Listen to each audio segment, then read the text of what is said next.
if you like betting on golf. But everyone that you back misses the cut. Get some experts involved with all the stats and the tips and so much more. Cause it's the golf betting system, the golf betting system. It's the golf betting system podcast. Greetings and welcome to the Golf Betting System podcast. It's episode 369. This is our 2025 BMW PGA Championship and Procore Championship tips podcast. Barry O'Hanrahan and Paul Williams join me, Steve Bamford, to discuss this week's DP and PGA Tour action. Good morning, gents. Good morning, guys. Morning, guys. This podcast is for listeners of 18 and above. Please be gamble aware. You can visit gambleaware.org for more information, and of course, please bet responsibly. Visit our world-famous golf betting system website, where we have in-depth betting previews for both events. Paul has been in the stats lab pulling together this week's data. We have Wentworth plus Silverado strokes gained rankings. We've got detailed form, event and combi sheets, plus our new and old predictor models for both the BMW PGA and the Procore events. All of our content is available completely free of charge. There's no paywall. There's no registration required. On X, you can follow us. Barry's at A Good Talk Golf. Paul is at Golf Betting. I am at Bamford Golf. We're on Bluesky. Search for Steve Bamford and Paul Williams. Subscribe to the Steve Bamford Golf YouTube channel, where this podcast is available each and every week. Now, you guys, as listeners, power this podcast, so we need your 5-star reviews on Apple Podcasts. As ever, for those of you who leave a review, I'll read them out at the start of a future show. Leave your name and where you are in the review. This is particularly short. It's nice, though. It's from Steve in Cheshire. Steve, thank you for your time. Best podcast of the week, 5 stars. 1 hour of heaven each week. Excellent podcast, info, and stats are the best online. Steve, thank you very much for your 5-star review. Brilliant stuff. Thanks, Steve. Glad you find some use from the content. He loves the stats, Paul, that you lovingly pull together. Yeah, he hasn't picked any holes in the accuracy, which is good. We need to get you an AI assistant, Paul, who would make your life a little bit easier. Yeah, well, that'd be nice, bro. I could just sit there and let it all whir. Just sit there with a cup of coffee and watch the stats just roll onto the site. Wouldn't that be good? Yeah. Whether it could resolve a Hao Tong Lee or a Lee Hao Tong. Byun Hun An. Is there a gap in there? Is there a hyphen? Is there? Yeah. Which should be able to. It's probably a little bit smarter than all of us combined. Anyway, Steve, thank you very much for the 5-star review. Could AI have figured out that Sunday at the Irish Open and how that panned out? Oh, mate. Bit of excitement. I think that roar from the crowd on the 18th must still be reverberating over there, Barry, isn't it? Honestly, that might be one of the most shocking and loud roars I've ever heard at a golf tournament. It was amazing. Like it was Ryder Cup-esque. Yeah, it was like a primal release of like just emotion. It was it was so good. It had just been building all afternoon, the energy and the tension, and it looked like it was all done and dusted after Lagergren hit that just one of the best 3 woods you'll ever see to 16 to set up his eagle. And wow, just it's hard to put into words. It was really special. It was a great Sunday. No, really, and I think you're right there, Steve, to kind of associate with Ryder Cup, because that's the kind of clutch putt, that kind of gutsy, when needs must, you find that putt from somewhere, you find that shot. To be fair, to play the hole the way he did, and to make the putt was just, pure theatre, I think. Really good. Bamford's broken. Look, he's still in shock. Well, no, I'm using ChatGPT. That was only his second Irish Open win. Yeah. 2016 was his first. At the last Cape. day. Exactly, yeah. It's amazing, isn't it? You'd think, but he didn't. It was only until the last few years he started. Did he miss a few of them? I expect so. Yeah, He's been it's quite a still- regular attendee, though, in his defence. He's More played recently, far yes. more than he hasn't. Oh yeah. But at the same time, a two-time winner of an event, even if he's played it 20 times, is still really good conversion. Yeah. For any, love yeah, it. okay, maybe you could argue Rory should win it a little bit more than that, but at the same time, like winning it twice is still special. Yeah. If there's one thing you cannot say about Rory, the fact that he is an absolute historian of the game. And he does value national championships and national opens. He's always said that. Be that clearly the British, the Open Championship, the US Open, Canadian, Irish, Australian Open. Isn't he going down there again this year, down to Australia? He is, I think so. You wonder how much of an impact him focusing on the national opens for his career and really seeming to talk about it. Not seeming, he did talk about them a lot more in the last kind of year and a bit. How much of an impact that had on the Masters and the RNA switching their qualification routes to embrace the national opens a bit more. Yeah. I'd love to hear about it, like how they arrived at that, and did he have an impact on it? Because you feel like somebody of that stature should or is influential. I think there were great changes as well to actually have the national opens, as qualifying events for the majors. No, I think you're right, Barry. And you'd imagine there are discussions and meetings that are had to as they find ways to adapt and modernise and keep things fresh. And I think it's a great move. I think that's absolutely the right kind of thing to do. It rewards players for focusing and participating in those opens. And yeah, if you get anything like the drama that we saw on Sunday in any of those subsequent events, then all for the better. It made me wonder. Go on, Barry, sorry. Go ahead. The facts on Rory's Irish Open attendances and performances. That was his 16th Irish Open. Mm-hmm. He played in every one from 2008 through to 2018. He then had a short hiatus. Didn't play 19 or 20. I mean, that was COVID. So he's then played 21, 23, 24 and 25. He's a two-time winner. Five top 10 finishes. Yeah. And was the lip of a putt away last year from getting into a playoff at Royal County Down. Second place, last year. Yeah. Yes. So he's a supporter of the Irish Open. Long may it continue.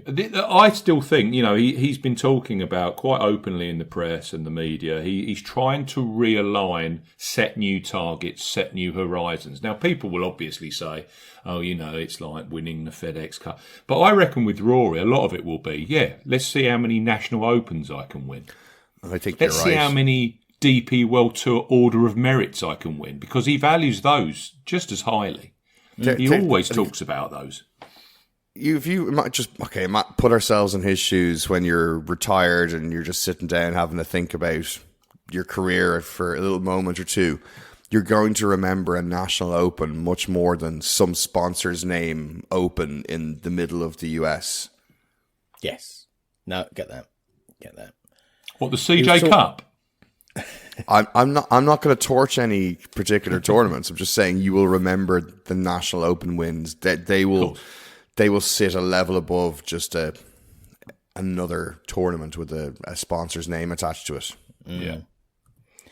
And winning an away Ryder Cup again, he actually explicitly mentioned that over the course of the Irish Open. So it's on his mind. It's a focus.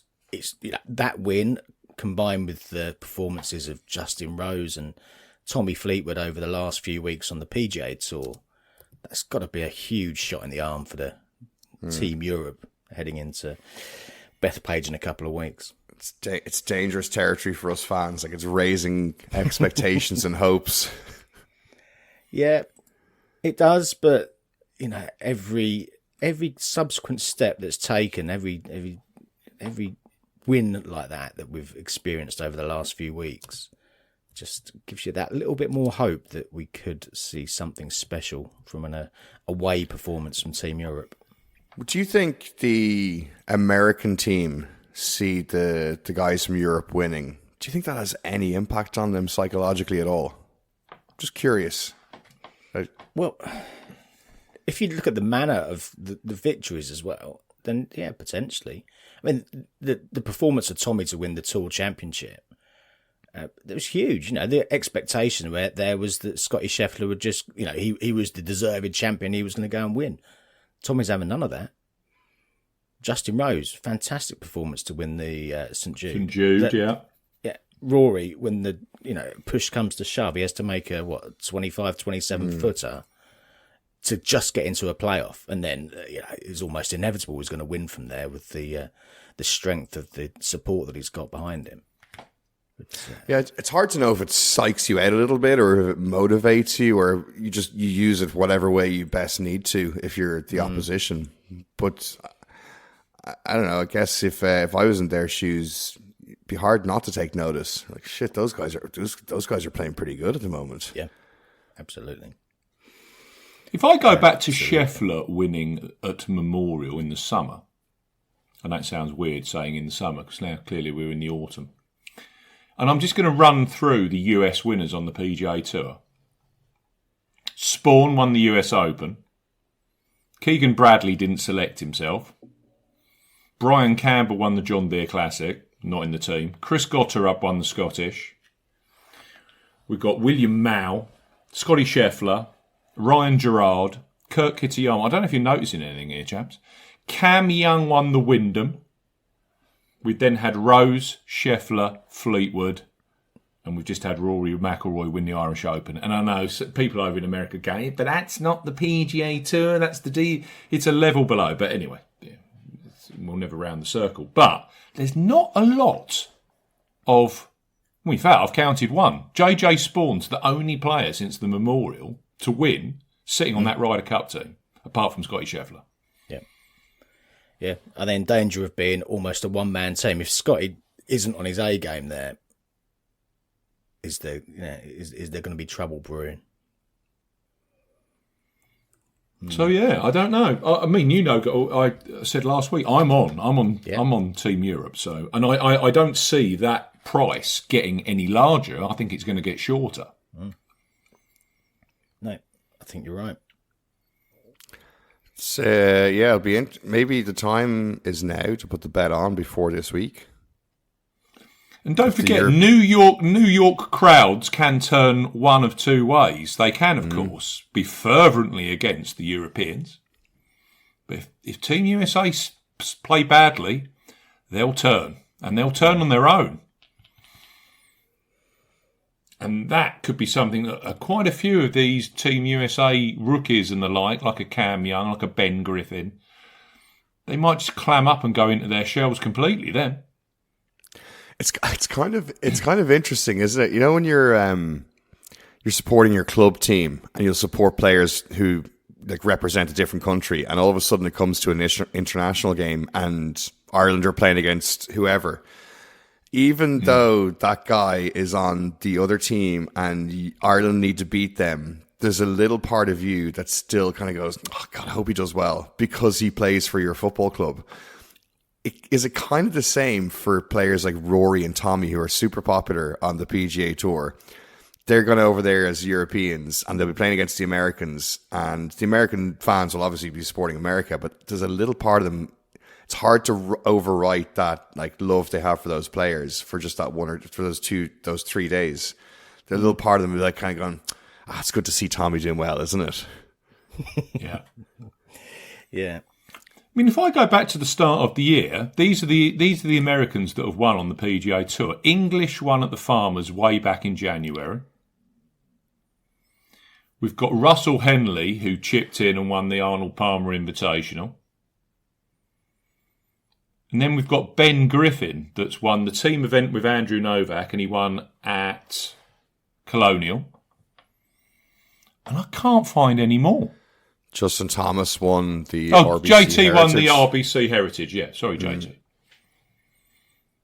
And of course, Spawn. And the rest is all Scheffler.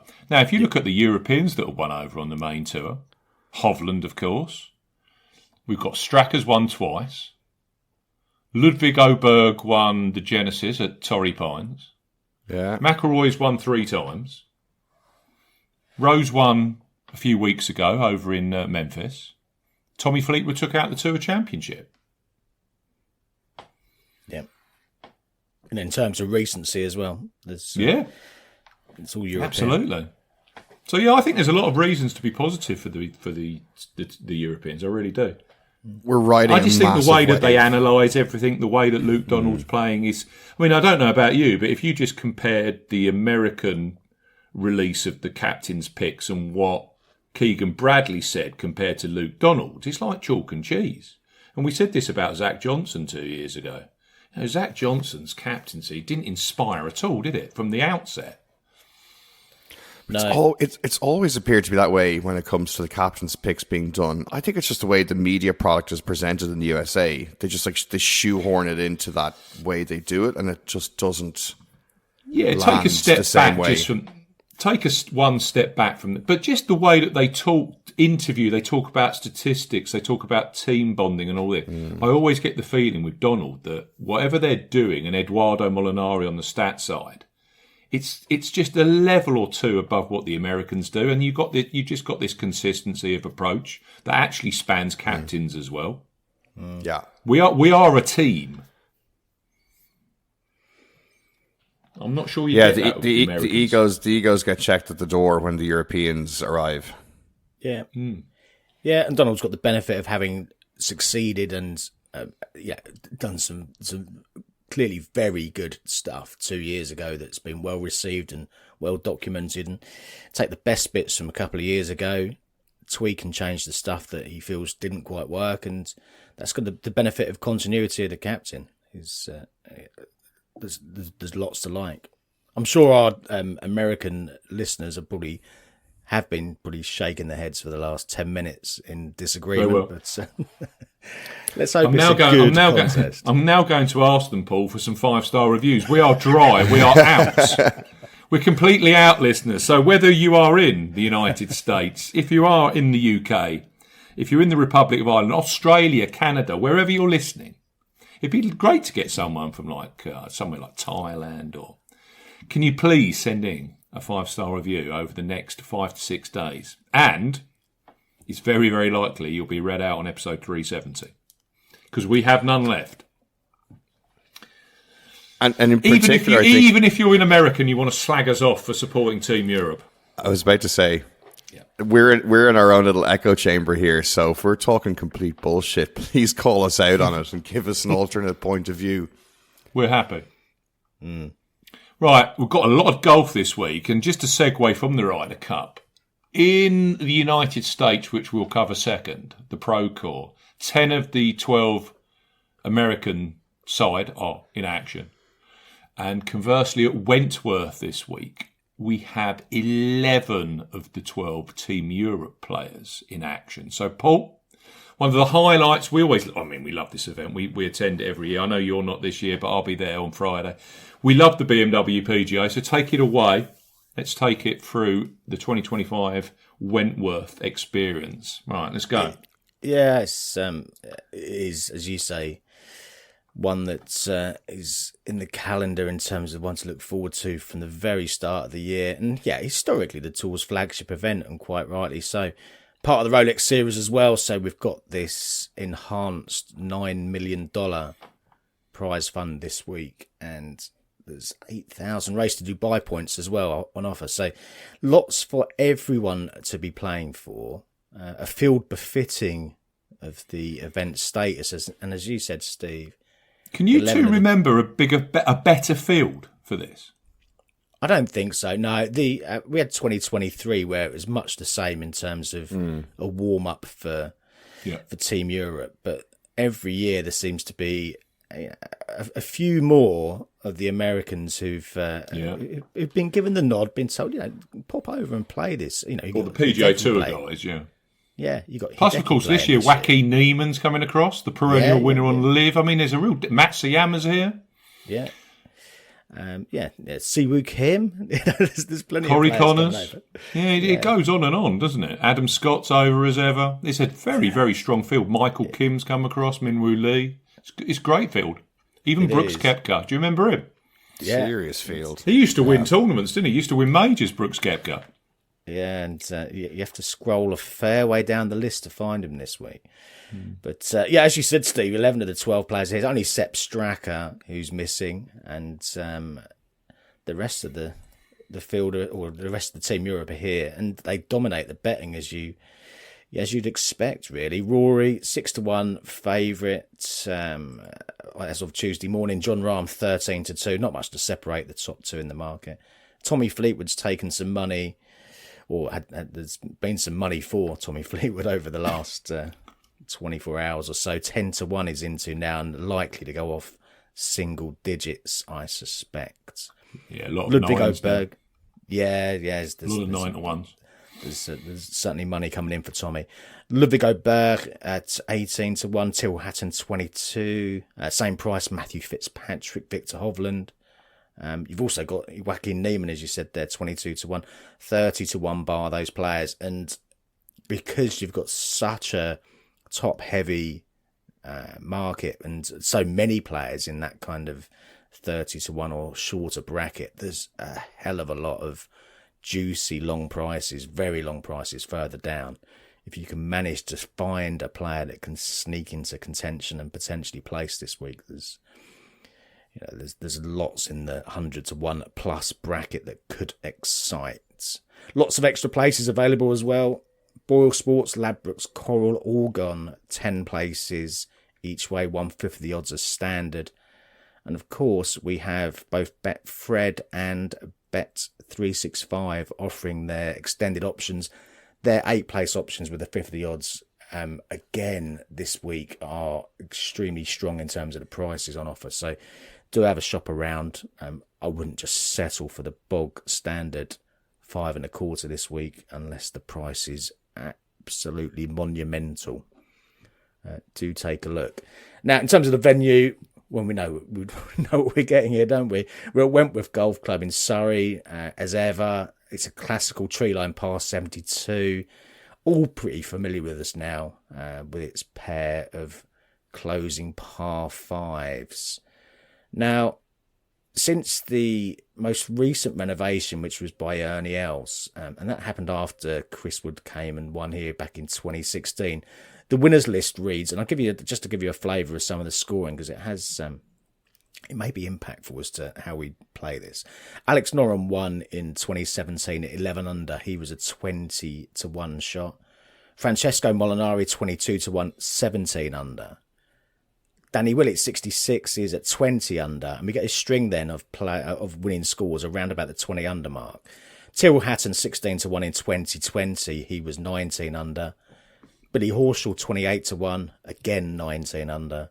Shane Lowry 18-1 over 54 holes. His total was 17 under par. Then 2023, which was when we had the Ryder Cup in the same kind of scenario here with a lot of the Team Europe in attendance. Ryan Fox won that year at 50-1 at 18 under. And then Billy Horschel won yet again last year, 18-1 at 20 under par. So the last, last 7 renewals, all between 17 and 20 under par. So the changes that have been made to the course, removal of bunkers, softening of the entrances to greens, has kind of turned this from what used to be, I guess we'd have almost classed as a technical test back in the day. Fairways, greens, make sure you can hit as many greens as you can. And, you know, there were days gone by when a single-digit winning score would have been enough to win around Wentworth. And it doesn't really feel that way anymore. It feels like it's a little bit more of an easier course, but certainly doesn't detract from the excitement. Certainly with the 2 finishing par 5s as well, where you know there are scoring opportunities if you can get your drives away on both of those holes. Paul, I think it still plays technical though. It's I think it's just the time of year, the little bit of softness in the greens just allows the scoring to happen. But I think it allows you to separate yourself a bit from the field. If you're playing well, you can technically get around it. But I think it can just eat up people a little bit if you're not quite on it. Yeah, I get that. There are stretches, aren't there? And the opening hole's really tough, and then you kind of get stretches of 3 holes that are tough, and then 3 holes that are a bit easier, and then tough, easy. The par 5s tend to be pivotal in this tournament because, well, 4, again, if you get the drive away on 4, then you should be making birdie or giving yourself an eagle opportunity. 12's gettable, and 17, yeah, again, if you can find a way around the corner and give yourself a shot at the green, great. And if you're not making birdie there, you're disappointed no matter what. Yeah, definitely. And 18, of course, as long as you can avoid banging it in the water, then there's an opportunity there as well. And birdies and eagles on all of the par 5s, so that tends to take up or form a lot of the under par elements of the scoring over the course of the week. So yeah, I get your point. I guess from a par 3 and a par 4 perspective, you probably would class it as more technical. I'd love to know the scoring average of like the top performing players for the par 3s, par 4s, par 5s. Yeah, I think you're spot on there. Like that, the breakdown might be heavily towards the par 5s in how you get under par. Yeah, and that just passes the eyeball test because we see it every year. Players might feel if you're level par or even 1 over heading into the 4th hole, then you know there's an opportunity to get your round underway on that hole, providing you hit the fairway. Yeah, it's a lovely spot to stop, particularly when you've just started your day at Wentworth. To stop at the 4th and watch some of the shots coming in, just to give you a flavour of how scoreable that hole really is.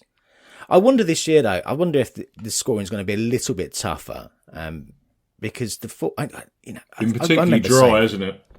Well, it has been particularly dry, and then last week or so, there's been a lot more wet weather. I don't know about where you are, Steve. You're a few miles from me, but certainly the grass that had been a beigey kind of colour all year has now got a fair amount of green in it. Yeah, it's taken on some water. It's a little bit softer. There's sunshine and showers forecast for the first 3 days as well. There's potential, and this still hasn't formed yet, but there's potential for Storm Amy to form as we head in towards the weekend. Don't tell me Friday. Well, no, it's more likely to be Saturday through Sunday. Thank the Lord. I'll be nursing a hangover by then. I think you'll be all right on Friday, but Sunday, if it forms the way that I saw described yesterday, then we could be in for a pretty wet and windy day to finish the tournament, which would certainly make things interesting. It's not flat calm either. I mean, we're talking 15, maybe 17 mile an hour breeze, gusting more for the first 3 days. And temperature's only up to around about 18 centigrade, so that's mid 60, 64 Fahrenheit thereabouts. So I don't think it's going to be massively easy. You don't need much of a breeze around Wentworth for it to be tough with the wind blowing through the treetops there. So 15, 17 mile an hour as just a standard, and then probably be gusting 20, 25 at times. So I think that will create a good test for the players this week. Statistically, historically, it's been a good all-round test. Scrambling always comes out as a key stat here certainly over the last few years, certainly since the work that Ernie Els did. The last 8 winners were all in the top 10 for scrambling on the week, including Billy Horschel again last year, who was 10th for scrambling. The only thing I'd note, really, that kind of flies in the face a little bit of this kind of fairways, greens assumption around Wentworth is that the last 2 winners, Fox and again Billy Horschel, both putted around 1.5 or thereabouts putts per green in regulation, if we're looking at old numbers, which is pretty low. So they both had pretty hot putters, and that's also reflected in their strokes gained numbers on the week. Fox was 6th for strokes gained putting, and Billy was 1st for strokes gained putting on his way to victory last year. So That's kind of come through the last couple of tournaments. Historically, though, strokes gained tee to green was the key stat. So since we've been capturing strokes gained data on the DP World Tour, the three winners, Hatton, Horsell when he won for the first time, and Shane Lowry, all of them topped strokes gained tee to green on their way to victory here at Wentworth. So I think there's probably different ways to skin the cat.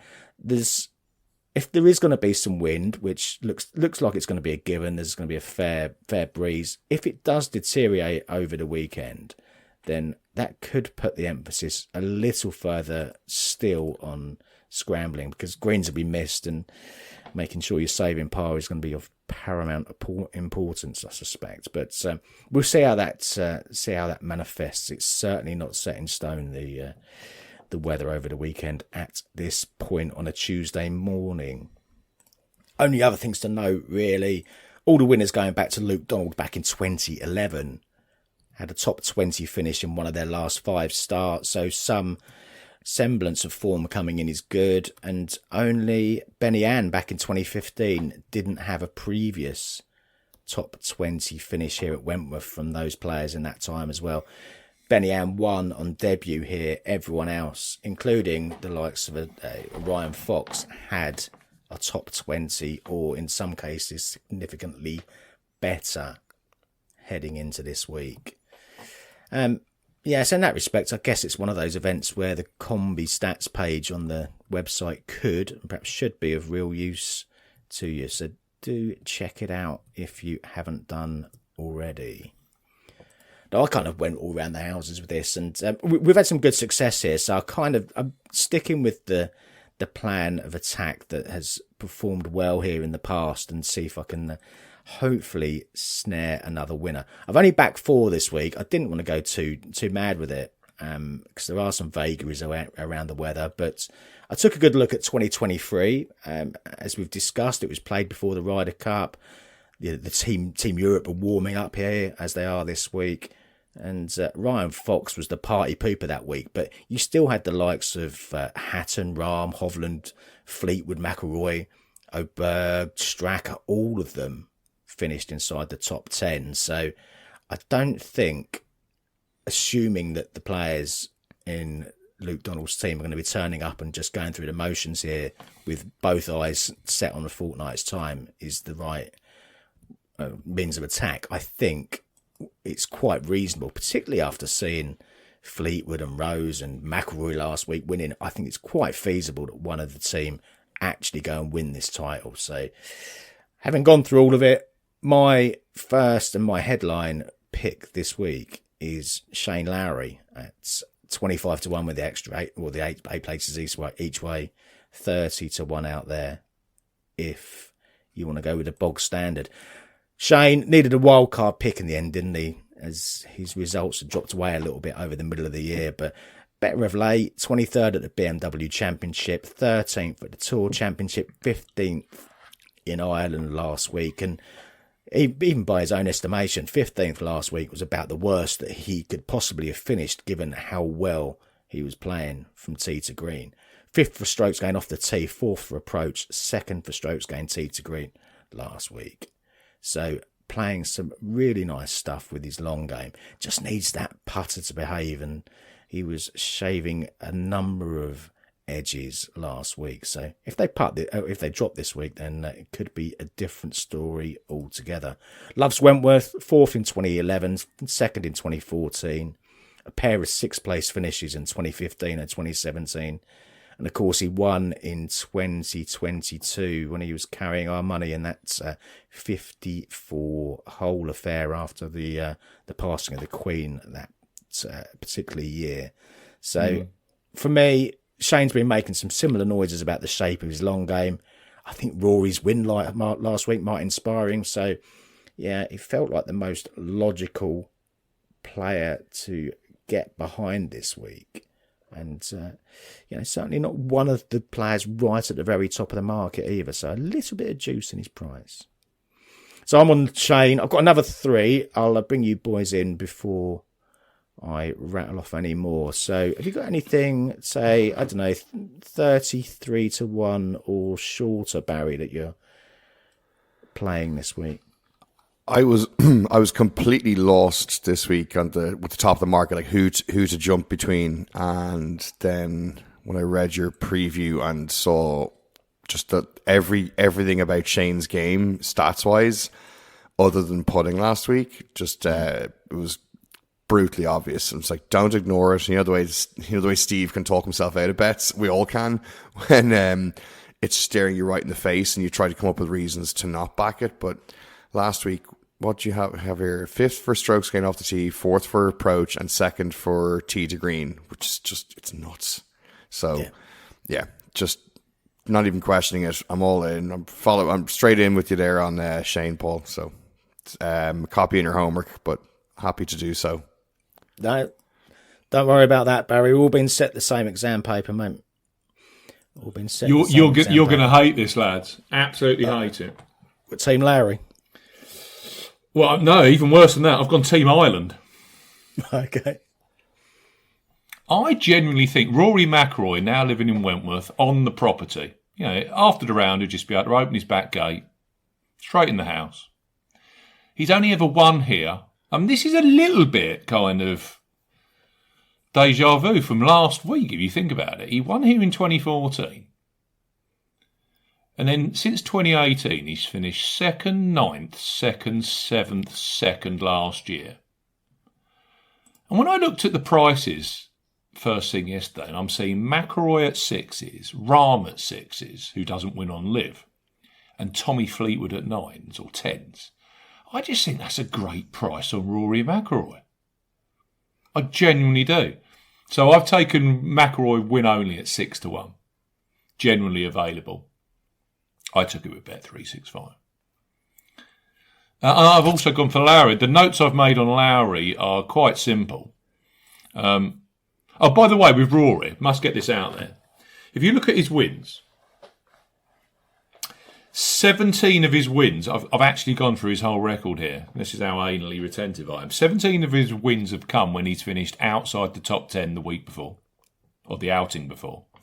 19 of them have come when he's had a top 10 the outing before, and 4 times he's gone win-win throughout his career.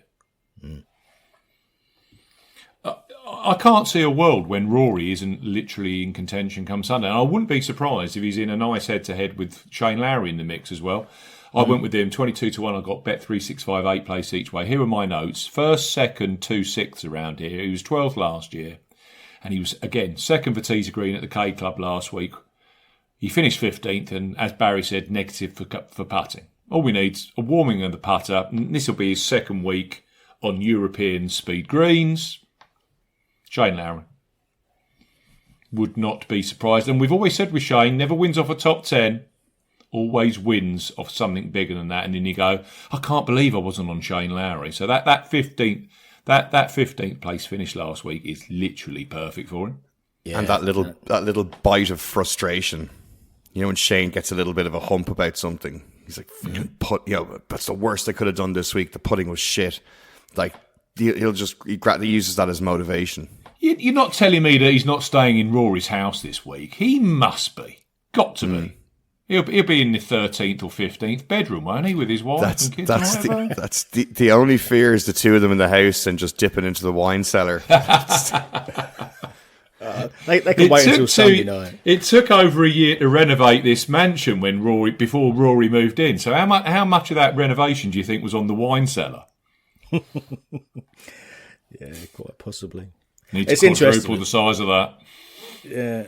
Interesting with Shane because he was very, as you would be, he was acutely aware that the putter just wasn't quite working last week. And I forget what the comment was. It was something flippant like, that's fine, I'll have it sorted for next week. Yeah. Simple as that. And he knows he knows those greens. He's changed his driver recently as well, apparently. So, and obviously the stats bore out very well for the long game. So, well, if he sorts the putter out and matches that up with the long game, he'll be right there. What's your next selection in terms of price, Paul? So I've got 35 to 1, 75 to 1, and 1 in the deep. You go with your 35 to 1 then. Yeah. I've got 35 to 1 as well. So I've gone Alex Noren, 35s with 8 places. There's 40 to 1 out there again if you want just the standard places. Now, this is because Billy Horschel became the 10th player that I counted to win multiple BMW PGA titles last year. So backing another previous winner in the shape of Alex Noren seems to make some sense to me, at least. He won in 2017. We were on him that week. He shot a magnificent 62 on the final day. The weather closed in and nobody could catch him up in the end. And back to form, as we've seen recently after his hamstring injury. 7th at the 3M Open, 3rd at the Wyndham.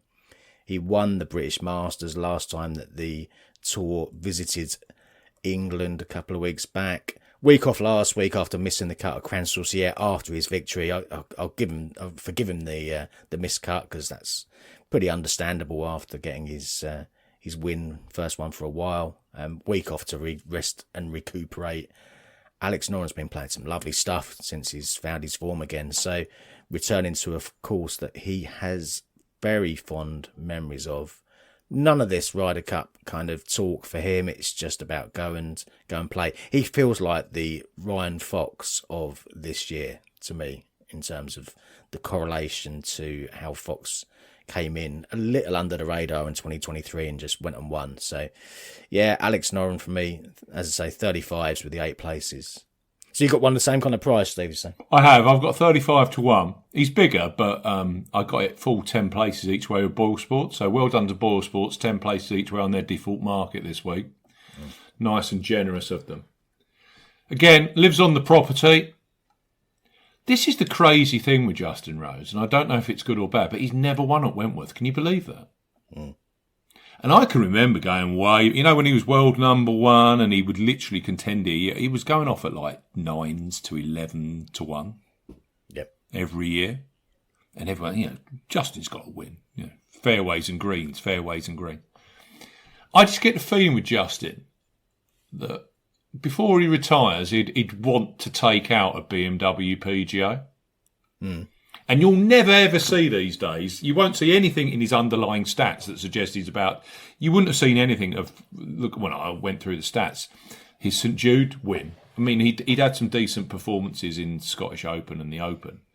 But statistically, trends-wise, it wasn't visible to me anyway. But I just think that he will turn up this week and want to do very, very well for 2 reasons. One, he's never won it. And 2, of course, we've got the Ryder Cup in 2 weeks' time. So I've gone 35 to 1 Boyle Sports and those 10 places, very handy on each way, with Justin Rose. Yeah, I've got to say, Rose did catch the eye because, you're looking down the list, and again, for a player that's going to be participating in a couple of weeks' time, he was significantly deeper in the betting than a lot of his teammates. Yet you got a guy that's just taken out a quality PGA Tour field in the space of the last 3 or 4 weeks. So, well, a little bit longer than that, I guess. But yes, I can see your logic. 75 to 1 next one. Barry, have you got any in this bracket, or shall I just push on?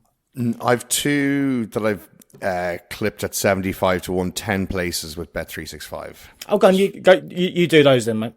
Yeah, so actually conveniently sitting right beside each other on the Combi Stats page. I was on one of them last week and he got me a place, Oliver Lindell.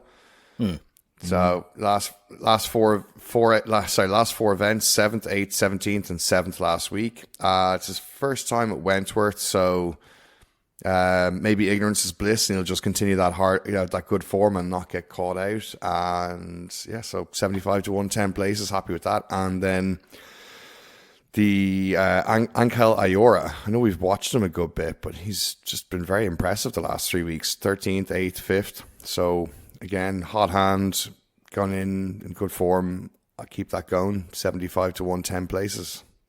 Yeah.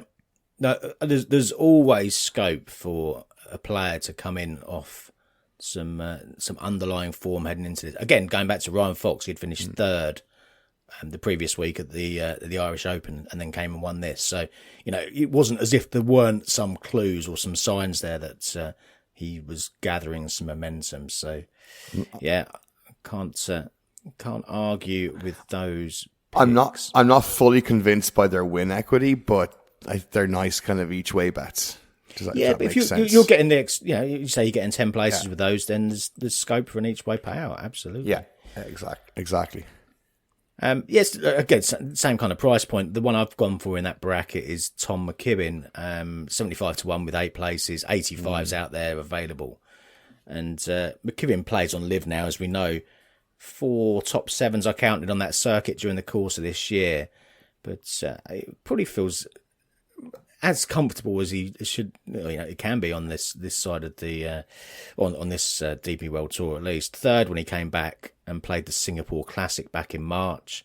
20th last week in Ireland, and that was with a couple of decent enough rounds in rounds 2 and 4. Interestingly, 13th for strokes gained putting on the week. So if the putt is working for Tom, that is a good positive sign, I think, because I think his long game suits this course. He was 10th here last year, so I think he could improve on that and potentially get an each way payout. My last one's 250-1. Either or, Steve, have you got any others that you want to take us through first? I managed to grab, and it's still available at Betfred, 8 places each way, 110-1 on Matteo Manassero. I do like. I always think Jim Furyk would have gone really well around Wentworth if he'd have ever come over for a BMW PGA. Just pick your way around. Plodders will prosper. Like a G-Mac when he was playing well used to go well around here. He was 4th here last year, Manassero. He was 1st in Canada, if you remember. Going into Sunday, finished 6th. The PGA Tour and Matteo Manassero just won't work because of the style of American courses. But take him to somewhere that's like this, 7-2, tree line, distance isn't an issue. He's had a couple of top 40s at the OEM and K Club last week. I just think Manassero can just pick his way around, get a nice each way return. Wouldn't be surprised to see him in the mix. 110-1 I got with Bet365. That is currently available as we record this podcast early Tuesday morning with Betfred in their 8 places each way market as well. Yeah. No, I've got to say, did catch the eye, and went well last year, didn't he? As you say, he did. So potential there, potential. Any longer ones from you, Barry? Before I go through my final one. Undecided, seeing ones and trying to avoid putting multiple bets on. So Marcus Armitage name just popped up and I went, ooh, hang on. Do we really need to? Because that'll just open the doors to me putting 2 or 3 bets on the really long shots. Yeah, the bullet, Marcus Armitage. I just got a little annoyed yesterday because Mondays are always the same on the DP World Tour. The markets come up and then it's just a sea of blue over the players that you think potentially have got a little bit of juice in their price. So, but yeah, he played well. What did he close with? 8 under, I think, on Sunday. Yeah, didn't he? so it could just be a hot round and not a full convincing thing to unlock 4 good rounds. So, yeah. I don't know. Maybe are the bookies in your head, Paul? Are they tapped in? Maybe you're there. Yeah, connection point. Yeah, going a bit odds blind at this point in the season. I think. I wonder if Armitage could be a good first round leader bet. Actually, I think he's been FRL 3 times this season so far, and with a bit of momentum from last week, maybe that would be a better bet. I'll have to give some thought. Thank you. I will adopt that. Thank you for the wisdom. I will first round leader Armitage. Could be the one. The other one that I came close to backing was Thomas Detry, and as a little bit of penance for my comments about him early in the season. But you've got a PGA Tour winner here. Yeah, but you were right, Paul. He didn't qualify for Team Europe. So well done. Yeah. I escaped having the audio clip replayed again at over the last few weeks, so that was right. But he's finished 5th here in the past, so there's some course form, and there's also some some decent enough event or season form as well. Again, he was just another one that was getting absolutely hammered on the market. So he opened at 125s, and then in the blink of an eye is generally around about 80 to 1. So there's been some shrewdies on him. The one I did go for was Daniel Hillier at 250 to 1 with the 8 places, 300 to 1 out there with the standard each way terms. And some parallels to Ryan Fox back in 2023, both Kiwis, of course. Both have got a top 20 here, which was one of the prerequisites I was looking for. 18th last year, actually. He made the cut on the number, then shot 67-68 over the weekend. And I did make a note about that at the time because it felt like that was a positive step for a player like Hillier. He's won in England in the past. He won at the Belfry a couple of years ago. Second to Till Hatton at Dubai Desert Classic at the start of the season, you may remember. That was at Rolex Series level, and he played really well there. And it just gave you the indication that he could step up at any kind of level. He's on the fringes of this top 10 to go to the PGA Tour, isn't he? Yeah, not far off. He's there or thereabouts, yeah. You get the performances in the Rolex Series events, it can make a big difference to that position. So, yeah, he was third into the weekend last week, finished 29th overall. But yeah, third into the weekend, so flashing a little bit of form and scoring well on the par 5. So I think he's got the power, particularly if it is a little bit soggy this week. He's got the power to reach these par 5s. I think he could be one that could surprise at a silly long price at 250s. But I'd say there's a lot of players in the kind of 200 to 1 bracket or longer that you could just take a little dabble on if you were so inclined. Anyway, the 4 of mine: Hillier, McKibbin, Alex Noren, and Shane Lowry. Any more from any more, or should we move on to the Procore? I'm done. All good for me. Splendid. All yours then, Stephen. PGA Tour, the full series starts. Do you want to hear the lowdown on the full series, or is that just going to send you to sleep? Do it. You know me, I love all this stuff. So, of course, this year we get 125 cards has reduced to 100. So, top 100 on the FedEx Cup will have full playing privileges for next year. And what does that mean? Basically, apart from the signature events, if you're in the top 100, you get a guaranteed start at any tournament you want to play. Used to be 125, that's been cut to 100. So that's the ultimate goal. If you didn't get into the BMW Championship in the FedEx Cup, the top 50, you'll clearly want to be making that top 100. Over and above that, players that finish in the top 10 of what they call the Aon Next 10 over the next 6 tournaments will get starts. I love American sports. They're so easy to follow, aren't they? They get starts at the 2 signature events early in 2026. Not the Century, but they will play the AT&T Pebble Beach and the Genesis Invitational. So that's kind of what's up for grabs. The amount of tournaments has fallen, though. It was 8 last year. We've got 7 full series events in 2025. We've got a new tournament in Japan. The Zozo Championship at Narashino has gone, and they've moved it to Yokohama.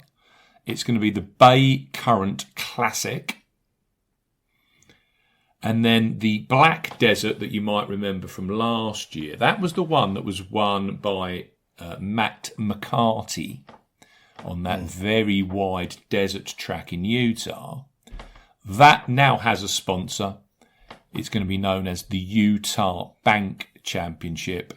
And the last event of 2025, the last one that I will cover, I'll be on my hands and knees by then. It's the RSM Classic from Sea Island. I always love that event because we can always talk about, of course, was it Spiffleball? Sniffleball? Snaffleball? Don't save him, Paul. Don't save him. We got corrected last year, didn't we? Swaffleball? With the Don't Baseball with soft kit. Softball. Wiffle ball? Oh, it's a Wiffle wiffle. ball, yeah. Yeah, I think that's the Wiffle one. ball. There you go. We got there eventually. I always loved that. That's the only thing I ever remember about RSM Classic. It's the wiffle ball on the Tuesday night before they play. Right, Procore. They play at Silverado, the North Course. It's a classical course, very tree-lined, lovely looking place. They play it in Napa Valley. It's one of the driest parts of the planet. I don't think they've had any rain here for like 4 months. It's a Miller design. He always talked about actually turning this into a US Open course, but he needs to add some yardage. 7,123 yards, Johnny Miller. Number of holes with water in play, 2. Acres of fairway has gone up. They've actually widened a number of the fairways here. So 22 acres of fairway this year. Basically, it's around about 26 yard wide at 300 yards carry. Tiny bit wider than we have seen here in the past. That is pretty much bob on with Sedgefield Country Club, where they play the Wyndham. Greens, 5,400 square feet. They feature a mix of bent grass and poana. We're over in the West Coast, of course, California. I always look for West Coast form over here. I categorise this as a classical. It's fringy mid-score resort scoring level, 20 under one last year. It is, of course, short. Par 72, 7,123 yards, 4 par 5s. We've got there, chaps. I sometimes think I'm living in a kind of alternative world. Scotty Scheffler, the 2-1 favourite, in a full field event.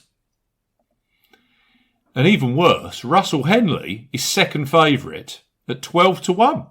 Yeah, and he's backed off the board. What world are we living in? It was just a sea of blue on Russell. Wow. I'm almost. I mean, it's rare that I'm struggling for words, but I am. Russell Henley.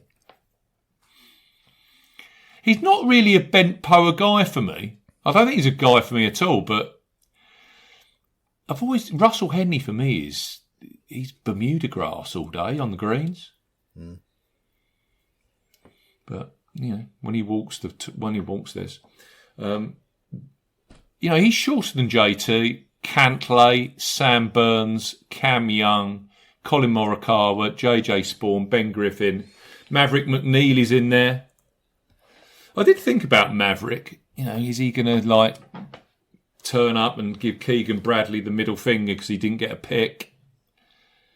But has Maverick actually got that in his DNA? I'm not sure. He's not really a Matt Wallace sort, in my opinion.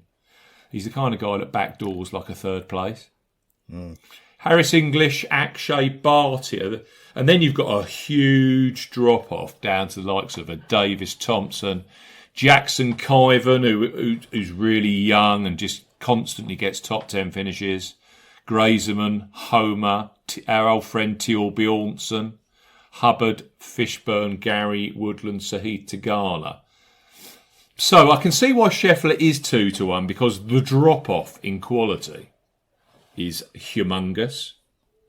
Because all of the guys that got to the BMW Championship and got that top 50 spot and are probably 55 through 60 in the FedEx Cup, they're thinking, I'm just going to have another couple of weeks off and start playing the other side of the Ryder Cup.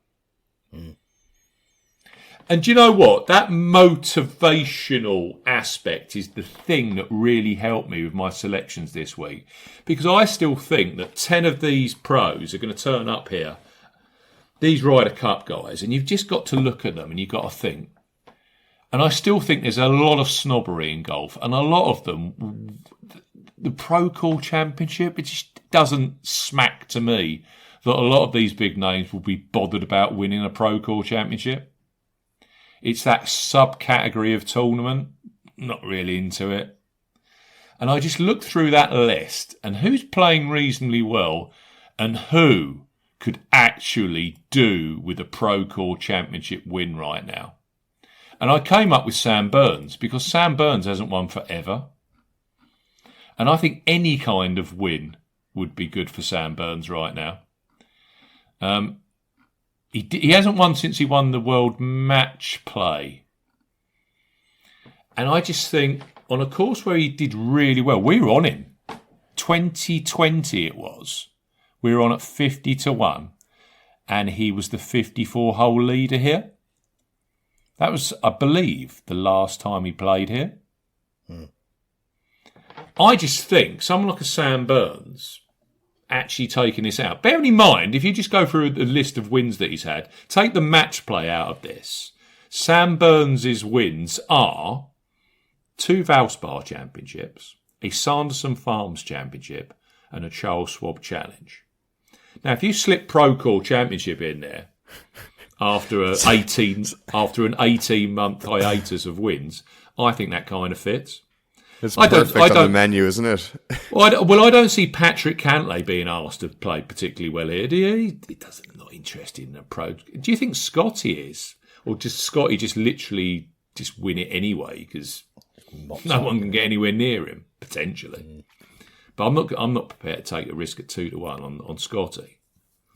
So Burns was the one. The other one that I was really interested in, JT. He's got an amazing... You go to our strokes gain rankings for this golf course.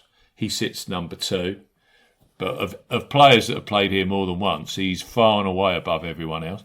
But does Justin Thomas win the Procore Championship? I'm not so sure. Does he finish 2nd or 3rd? Yeah, can definitely see that. But yeah, I just went with Sam Burns. I've got 16-1, Bet365, 8 place each way extra facility on Sam Burns. I've gone 3 points each way on Burns. The other one I'm really sweet on this week, chaps, is Akshay Bhatia. Playing some really nice golf. Missed out on the Ryder Cup. I think that's great. Got no issues with that. He's opted in to play this, even though he played the Tour Championship. 30-1, Bet365, 8 places each way on Bhatia. Was born in California, has a decent record in California. His maiden PGA Tour title was in the Golden State. He won that at the 2023 Barracuda Championship. He's won the Barracuda. He's won the Valero Texas Open. I don't think Akshay Bhatia would have any problem at all of taking out his 3rd PGA Tour victory and winning the Procore this week. I think the course suits. I'll tell you one thing I have noticed about this course, and this is interesting for me. Just looking at the last 4 winners here, Homa, Tigala, Keziah. Only 22.5% of their strokes gained here were on approach, and that is extremely low, really low for a PGA Tour event. What is a far more noticeable, 23.5% around the greens and over 41% with the putter. So that's crazy. If you go short game, that is effectively almost 65% of all of the strokes gained here over the last 4 years have been either around the greens or on the greens. Bhatia, great chipping, putting. I just think Bhatia fits. And that win that he had at Old Greenwood, that maiden victory, they were on bent Poa greens as well. So those are the 2 I've taken on the top. I've taken Burns at 16s and Bhatia. I got him with Bet365 as well. I got 8 places each way at 30-1 on Akshay Bhatia. Well, I'm then out to 70-1, so not sure this is going to be A, your tournament, chaps, and B, I'm not sure you're going to get too involved with the shorties. But Barry, who are you interested in this week over in California? Very correct, yeah. Not going near the shorties. I'd love to laugh hysterically at your Sam Burns pick. It makes sense. Like that Procore just like slots in on the menu there of his wins. So I also think, I think he'll be feeling a little bit self-conscious that the pick, everyone's kind of saying the only reason I'm playing in the Ryder Cup is because I'm Scotty Scheffler's best mate. And he'll want to prove that I don't think he'll want to free roll into the Ryder Cup, either missing the cut or finishing 58th this week, because everyone will still be saying, you've only playing this because you're Scotty Scheffler's best mate. You see where I'm heading? You have arbitrage here, Steve, because if he misses the cut, then it just strengthens the value of your bet on Europe for the Ryder Cup, because he'll be a little bit negative town. Maybe. He needs to. Just looking at Ryder Cup, I mean, Colin Morikawa was a different kettle, but do you think Colin Morikawa was going to win the Procore Championship? Don't see it. But someone like Sam Burns, he was the only one I went through that list that goes, he's desperate for a win and he's desperate for people to get off his back and say, well, actually, Burns deserves to be on the team. So I think there's a bit of motivation in there. Mm-hmm. Where have you decided on any? Are you going for your old friend Max Homer? I was just looking at his price. It's just disgusting. So, I it could reignite him. It could, but you just don't know. And showing quite around 50-1. I was interested in Sami Välimäki. He's 40-1 in most places now. It's just nuts. Wow, that's a big plunge on him because there was some far longer prizes. Yeah. Sami Välimäki. We know where he's winning. Where is he? Oh, you said this actually a couple of weeks. Was it Bermuda? Was it? No, he's going to win. He's going to win that tournament they play out in Mexico on the Paspal golf course. Yeah, that was the one you mentioned. Played well up in. It's the altitude, is it? Then that helps her. Anyway, we'll figure that one out. No, he just loves Paspalum greens. Right. Absolutely loves them.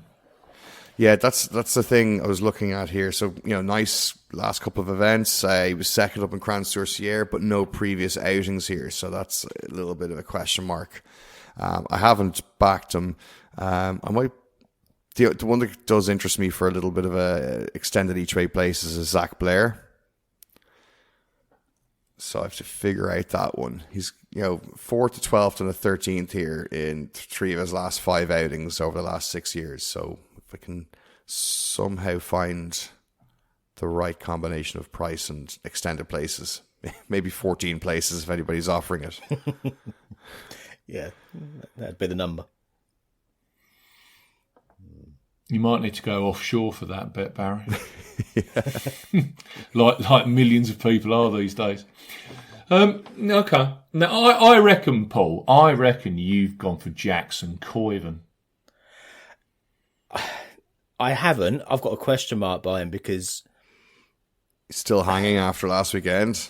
Yeah, did you guys watch the Walker Cup or any of it? No, I didn't. I was away from most of the weekend. Seen a couple of little bits on. Go look at the highlights. I mean, some of the best visuals you'll see. It was really, really cool.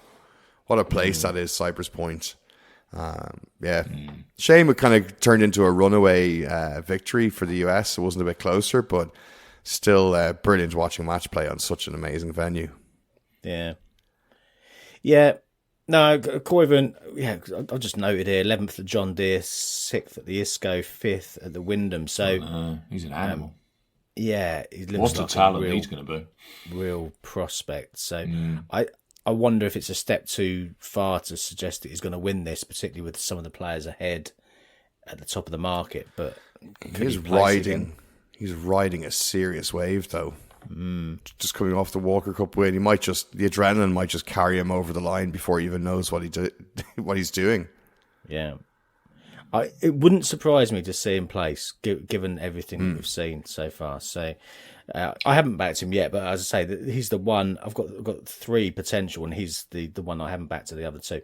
I have backed JJ Spawn at 25 because I think that he is one of those players that still gets a little bit overlooked by the bookies, despite winning the US Open, despite finishing second at the Players and second at the St Jude. Closed with a 66 at Eastlake, 9th here in 2020, 11th in 2023, 4th to halfway last year as well. So got a bit of course form. I think, you talked about Sam Burns being one of those players that needs to potentially prove they should be in the team. I mean, JJ doesn't need to prove that he should be in the team, but I He's wonder a major champion. Yeah, He's in. absolutely.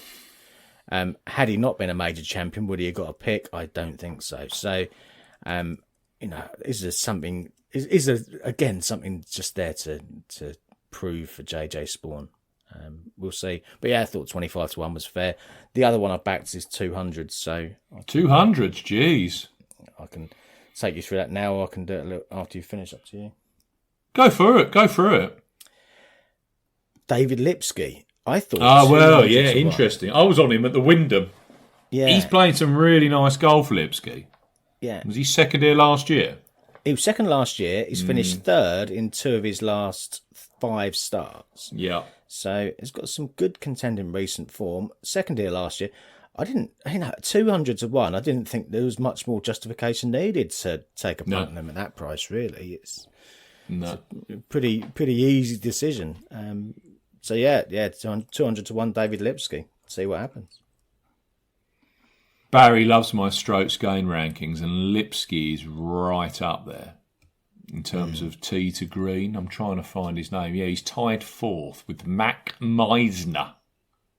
So he's got it on a string at the moment.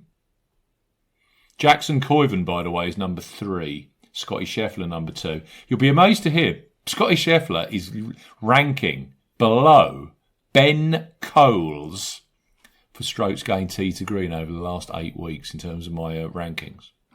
Now, Ben Coles normally putts at like minus 8 per round,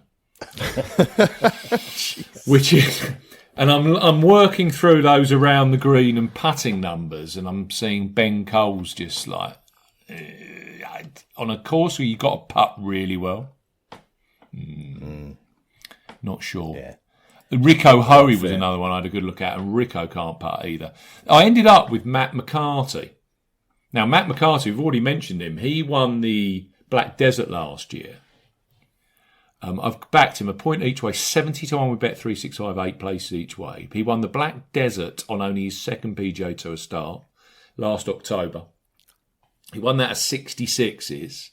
He's ranked 54 in the world. I thought that's interesting because he'll be thinking Masters invite, top 50 at the end of the year. So there's another motivational thing. Other thing is, this guy knows how to win. 3 Corn Ferry titles in 6 events last year. He actually won 4 in 10 if you add the Black Desert in there. He's won in Missouri, Nebraska and Idaho. So all kind of bent grass, bent poa kind of conditions with the Kentucky bluegrass. He clearly likes playing golf sort of outside of the southeast of America, the southeast states. So I've gone for Matt McCarty, a kind of guy that can putt extremely well. He was 8th on his last start at the Wyndham Championship, where he putted lights out. So I've got Matt McCarty at 70 to 1. And then he's been backed in, so people are clearly on the same trail that I was. Harry Higgs. Barry, I can see you being a bit of a Harry Higgs backer. Yeah, I've got a point, half a point each way. Well, I managed to get 175 to 1 on him with Ladbrokes, 8 places each way.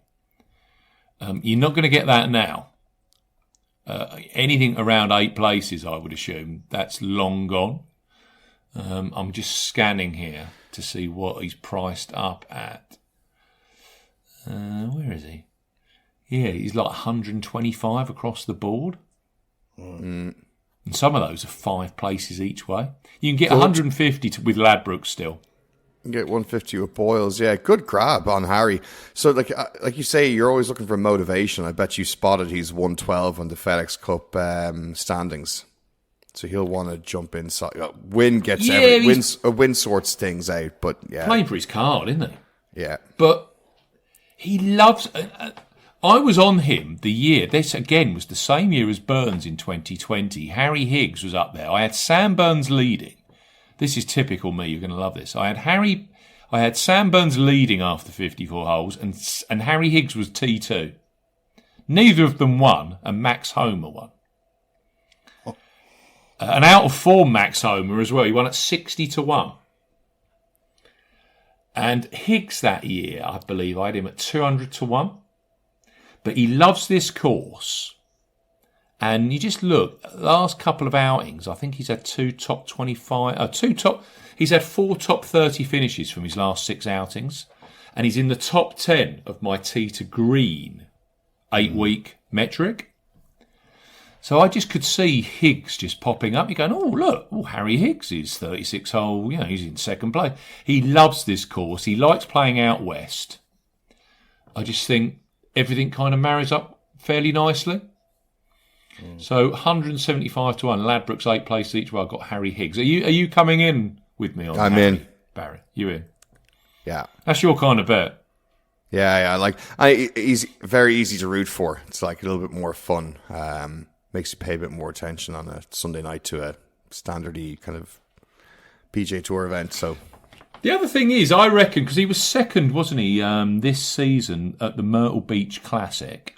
I think with Harry, if he can get into contention, bearing in mind he took out 2 Corn Ferry titles last year, you've got a bit of hope that he can hang around. And yeah, has a second here, so and a 23rd. Since then, gone miscut, which was not that's Harry Higgs. Exactly. Yeah, that's true. That's fair. Depends if he's had too many of those cocktails before he goes out for his round. So I've got Higgs. Shiraz. Yeah, that's why he plays here every year. I've got, as does Tom Hoagie. Get that one in there. Higgs, McCarthy, I've got Akshay Bhatia, and I've got Sam Burns. Any more for any more? No, I'm done. No, I'm good. I take it we've got a show next week, chaps. Yeah, we've got the French Open next week. A new venue. Well, I say new venue, an old venue they've not used since 2003 on the for the Trophée Lancôme back in the day. But yes, the Golf de Saint-Nom-le-Brachet. That's the one, yeah. No, it will. I'm glad you pronounced it, not me. Thank you. Well, I hope your bets go well, chaps. Yeah, best luck, boys. You too, boys.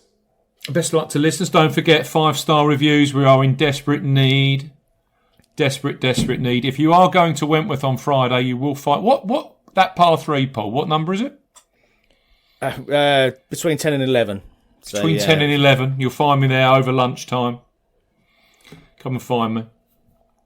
And we will see you next week. You can't miss him. He's like 9 foot tall. Yeah, 9 foot tall. Steve's class in lunchtime from 11 a.m, I think. Yeah, I'll have my 6'2" nephew with me as well, so we'll be very easy to spot. We'll be hiding from any sun. Yeah. Anyway, we'll see you next week. Open the France. If you like betting on golf, but everyone that you back misses the cut, get some experts involved with all the stats and the tips and so much more. Cause it's the golf betting system, the golf betting system, it's the golf